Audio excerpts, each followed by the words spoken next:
There's all kinds of funding out there for magazines, but how do you find it and how do you win it? Rhiannon Davies from Greater Govanhill tells us how. This is Making Money from Magazines. So today I'm here with Rhiannon Davies, who is the founder and publisher at Greater Govanhill. Hi Rhiannon, how you doing? I'm doing good, thank you. Thanks for having me on today. Oh, real pleasure. Thank you for coming. So I wanted to talk to you today about funding because I know you've had a lot of success with that at Greater Govanhill. And so to just start us off then, it'd be great to hear about your purpose at Greater Govanhill and what made you want to start the magazine. Sure, yeah. Well, I'd moved to Govanhill, which is a neighbourhood in the south side of Glasgow, which is one of the most culturally diverse neighbourhoods in all of Scotland, but also has a lot of social deprivation. And I'd moved here in 2018 and was immediately struck by the way that I experienced living here versus the way that people talked about Govanhill in the media and social media, and it had quite a negative reputation. I had a background in journalism, in solutions journalism, in magazines, in community development, in teaching journalism. And I was really interested in the power of constructive journalism and solutions journalism to make a positive change in a neighbourhood, but in an area or to a community. So I had this idea about what if we tried to change the narrative about Govanhill, and what if we gave a space for people to tell their own stories rather than have it told about them. So I began by just talking to lots of folk. I went out and had lots of conversations with community groups, in bus stops and cafes and businesses, getting feedback about the idea. And once I kind of got the impression that there was enough support for it and there's enough kind of will to make it happen, I went about launching it, I guess. I knew I wanted to have a social impact. I knew I wanted to make a difference with it. And so I wanted to set up as a social enterprise as opposed to a for-profit business. And so in order to launch it, because I had no experience in setting up my own company, I had no experience in this side of things at all, I went along to a good ideas incubator run by the Melting Pot, and kind of learnt more about what it takes to set up a social enterprise, what it means to think about business models, what it means to think about funding revenue streams, what it means to think about your mission, your impact, your value proposition, and how you can build a sustainable model that kind of works. So do you feel like the magazine was the driver then, or do you feel like it was your purpose that was the driver and then the magazine just kind of facilitated that? More the latter. I think the driver was to find a space to provide a platform for typically marginalised voices, to equip and empower people to tell their own stories, to break down some cultural barriers, and to really bring people together. And I love magazines. I've worked in magazines before, so magazines seemed like a natural fit for me. And also when I spoke to other people and what they would want from like a local media project, people really liked the idea of having a magazine somewhere where they could see pictures, they could send it to friends and family who live in different places. They could hold it in their hands, they can get away from their screens. And so a magazine seemed like a really natural, kind of perfect fit for it. And your journey with Good Ideas then, because that's how we met, isn't it? And I was on the same incubator. Do you feel like that was quite a kind of a pivotal part of the launch of the magazine then? Do you think you could have done it without it? Yeah, it's a good question. I think it was really pivotal. I kind of I think about that program was taking me kind of right up to the edge of them being able to sort of jump over into the unknown. And I think without having that sort of group and network around me and the support that group gave me, that really gave me the confidence to go out and do it and to say, yes, I am doing this thing and who's with me, and I've got an idea and I'm going to make it work. And it's not just a kind of nice idea. It's something that we want to make long lasting. I don't just want to do one issue and that's it. I want to make it so that we can sustain it. We can create jobs. We can create impact. We can, keep going, I guess. Yeah, and I guess having a really clear business plan helps when you're approaching funders as well, huh? Yeah, exactly. Yeah, and I did the second course as well. I also did one with the School of Social Entrepreneurs. They did a startup program as well. I was able to access other kind of startup funding from First Port, and more recently from Unlimited. So there's all these kind of funders that are out there specifically to support startup social entrepreneurs that I think have been really crucial and really helpful for me along my journey. Can you tell us a little bit about that funding applications then? Because the kind of thing that I've seen happen in the past is people looking for funding applications or funding pots that are particularly suited to them. But I think you've got a different approach, don't you? Yeah, absolutely. I think it's first worth saying that the Greater Govanhill model is based on kind of different funding streams. So although grant funding is part of it, we also generate revenue from advertising. We also have a membership program. We do bits of consultancy. We run events. We do training programs. So there's all these different kind of parts of the pie, which make up our model. But grant funding is quite a large part of that. And because we've always been, I guess, mission driven, and there's always been this social impact we wanted to make, this values kind of drive to our work, it hasn't always been about trying to just find the funding to do the thing that I want to do, which is do some journalism or write a magazine or publish a magazine.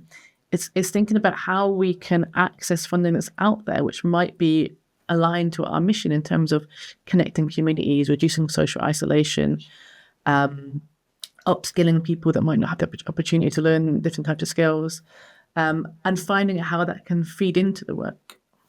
And that's the approach we've taken, I guess, from most of it, because there isn't a lot of funding out there. If you're just looking for funding to do journalism or just looking to funding for a magazine, there's not a lot out there at all. But there is funding to make those kind of community impacts that we also strive for. Yeah, absolutely. And I think it's a really smart way to go about things, because then you're much more likely to get the funding, aren't you? You're shoehorning yourself into their funding pot as opposed to the other way around. And it's easier for them to make decisions when they can see that there's a really clear fit there, or that you're, imagining something that could be really, a really good impact for them as a funder as well, huh? Yeah, I think you have to be quite careful with it as well, because you don't want to shoehorn yourself into something that isn't the right fit for you. And I think the problem sometimes when you're looking at lots of different pots of different projects and stuff, you can sometimes spread yourself too thinly and then kind of lose your focus in terms of what you're trying to do and what you're trying to do within the community and with the magazine. So I think we have to be a bit careful. And I think there's been times in the past when we've sent up a load of funding applications and then be lucky to get them all, and then suddenly we're having to deliver multiple projects at once, and that can be quite challenging. So I think we have learned to be quite careful in not just applying for funding because it's there, but really thinking about whether it's the right fit and how it feeds into our kind of overall goals as well. Do you spend a lot of time on funding applications? Sometimes, yeah. I think it's hard to quantify it, I guess, and it's not like it's the same amount of time every week or every month. There are times when we are sending off a lot of funding applications. There are times when things are a bit more stable and we kind of know that we've got multi-year funding, or we've got a year-long funding, or whatever it is, to kind of mean that there's a bit of stability and balance for a while. We now have a person working for us one day a week on funding and finance specifically, so that's really been helpful to kind of have someone else on board with that. Yeah, I guess I suppose the more funding applications that you complete, the more you get into a rhythm with it as well, I suppose, and you can answer it quicker than somebody who's filling in one every 5 years kind of thing. Yeah, absolutely. And there's various bits that you can repurpose in terms of how you speak about what you do and how you and the types of projects. Sometimes we might apply for a particular project where we're working with a group of marginalised people to teach journalism skills, produce a one-off copy of the magazine to enable them to tell their story. And we might not get that funding pot, but maybe there's another funding pot for different groups of people, and we can just modify that project and reapply. If you're enjoying the show, don't forget to rate and subscribe here on YouTube. So can you tell us a few examples of some of the funding that you've applied for then, and why it's been a positive impact on your business, and what's come out of it? What surprised you about each project that you've worked on? Yeah, so there's been loads of different examples of them across the 4 years that we've been going now. I think one of the first pots of funding that we got, one of the first projects that we did, was a journalism skills course for young people from underrepresented backgrounds, and that was funded through the National Lottery's Awards for All scheme. And it was for people aged 16 to 25 who found that they weren't really represented in the media. And we did probably about a 10-week training program where we talked about basic journalism skills like interviewing and research and things, but we also talked about systems change and power and how that works and how we can make change happen and how we can have our voice heard and how we can think about solutions, not just about problems. And there was, I think, about 12 young people from the neighbourhood who took part in that, produced a really brilliant magazine where they all had stories within that. We also, because Nicola Sturgeon is the MSP for the neighbourhood, we also interviewed her. So the young people interviewed her, we went to her office and she gave us an hour or two, I think, and everyone got to ask a question and a follow-up question, and it was quite a rigorous interview, I think, for her, but it went really well.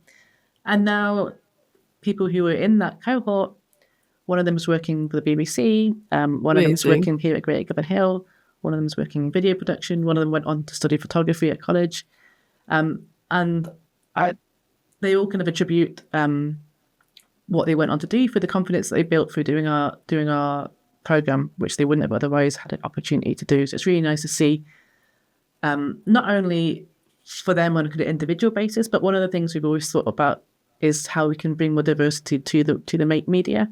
And I think through these kind of entry skills programs, we're able to sort of see that change happen. Lovely, and nice longevity to the project as well, which I guess also works well for the funder, so that you can say, look at the impact that you have had on our business and on the local area as well. It's really cool. Yeah, exactly. What else? I think you told me about a radio show that you worked on as well. Yeah, so we did something similar again, I think it was in our first year, where we were able to access the funding that was specifically there to connect communities and reduce social isolation. It was just kind of coming out of the first year of the pandemic, I guess, and thinking about ways to kind of bring people together again in a way that was safe as well. So we did some radio skills workshops for people, and we ran them online. We supported people to produce little radio packages, and then we put a show together that we played on a local community station, so we partnered with them as well, and they also ran some workshops using their equipment, doing DJ skills. And yeah, we put together kind of regular show where we also played music from local artists, and we had stories from local communities and things. And we've also kind of replicated that more recently. We're working with a group of refugees and asylum seekers. We produced a radio show 2 years ago, and also this year as part of the Refugee Festival.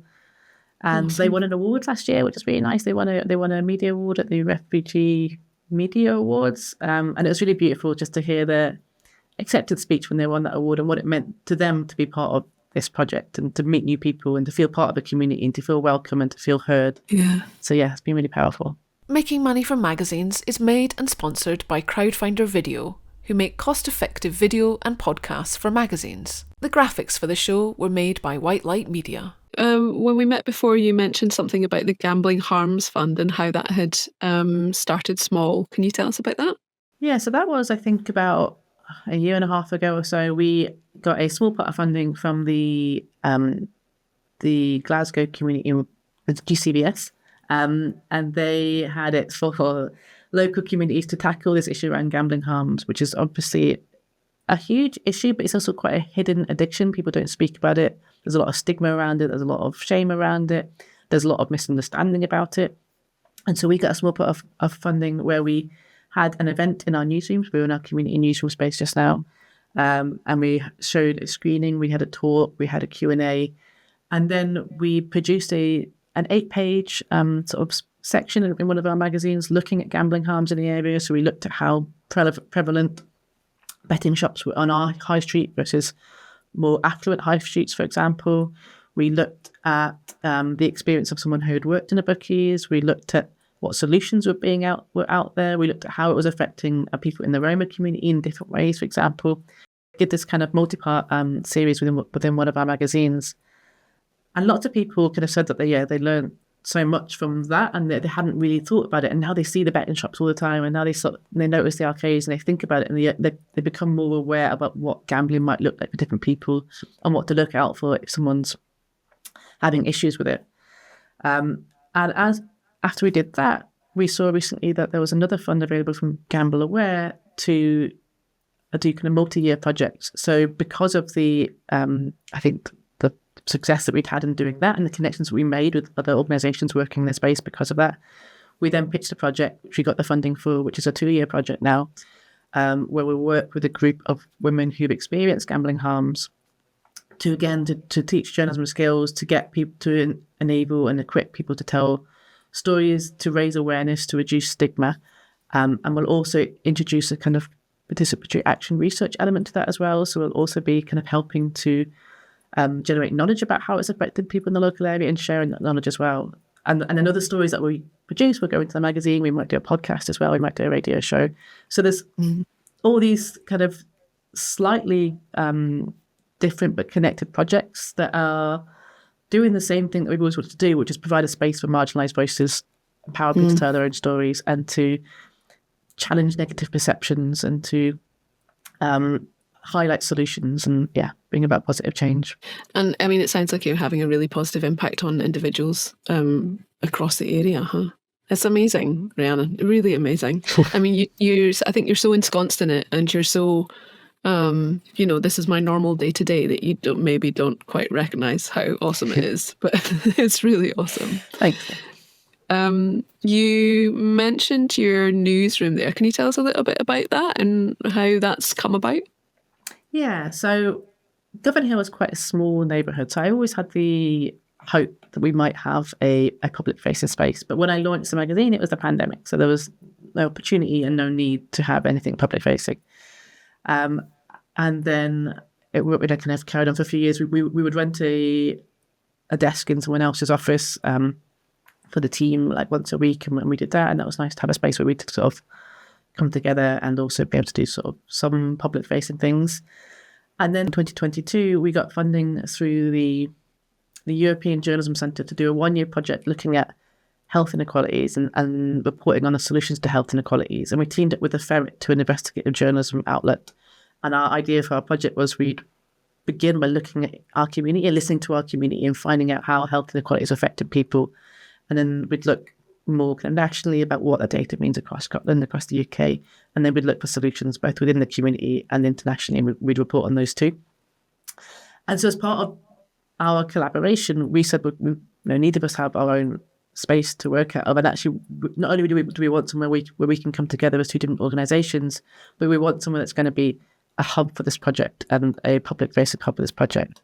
So we were able to open the community newsroom just at the end of 2022. And it's right off the high street here in Govanhill. So we painted it bright yellow, you can't really miss it. And it acts both as a newsroom. So we work here. We have a co-working desk. So there's various people, other journalists, editors. We have people working in comms, people working in animation, people working for NGOs, all red desks on different days as well. So it's a really nice kind of like, every day is a bit of a kind of buzz about who's here and what they're working on. So there's a lot of opportunity for connection and collaboration as well. But we also have a front-facing reception desk. People can walk in the street, off the street, and they do. And it's really nice to see who comes in each day and what they want to talk about. They might want to find out about what the magazine is. They might want to get involved. Yesterday, in fact, this is really lovely. The guy came in and he wanted to ask if we knew about any poetry workshops in the area. And I said I knew about a couple. I was able to pass that on to him. I said I'd find out about what else there was. I'd get back to him. And he said he was a poet. And I said, can we hear one of your poems? And he's this guy called Mark Clyde, and he goes by the name of the homeless poet. And he does kind of busking on the streets with his poems. And he told me this poem, and it was just beautiful. It's about Glasgow. It was about the city. It was about him. It was about the Clyde. It was just gorgeous. And I said, well, actually, we feature a poem in the back pages of the magazine every issue. Can we feature one of yours? Do you have any written down? And he didn't, but he said, well, can we just record it now? And so we recorded the poem just there with him, and now we're going to put it into the next issue of the magazine, and he's really chuffed about that. And it was such a lovely interaction. Yeah, that's awesome. I love that. Yeah. And it's so off the cuff, isn't it? But just perfectly placed and perfectly timed. That's really lovely. You mentioned partnerships there. When you're applying for funding, do you team up with others to do the funding applications, or how does that work? Yeah, it varies again depending on the project, maybe depending on the size of the fund, depending on the focus of the fund. But we're all about collaboration as a big part of what we do at Greater Govanhill. We collaborate with individuals, we collaborate with community organisations, we collaborate with other journalism organisations. We've now as well, last year we launched this network called the Scottish Beacon, which is a network of independent community-based publishers all around Scotland. We're also collaborating with other local news outlets up in Shetland and Edinburgh and Lewis, all over as well. So collaborations are huge, just built into what we do. I think too much of the journalism industry in the past has been about competition, and that's that holds it back. So I think collaborating is the way forward.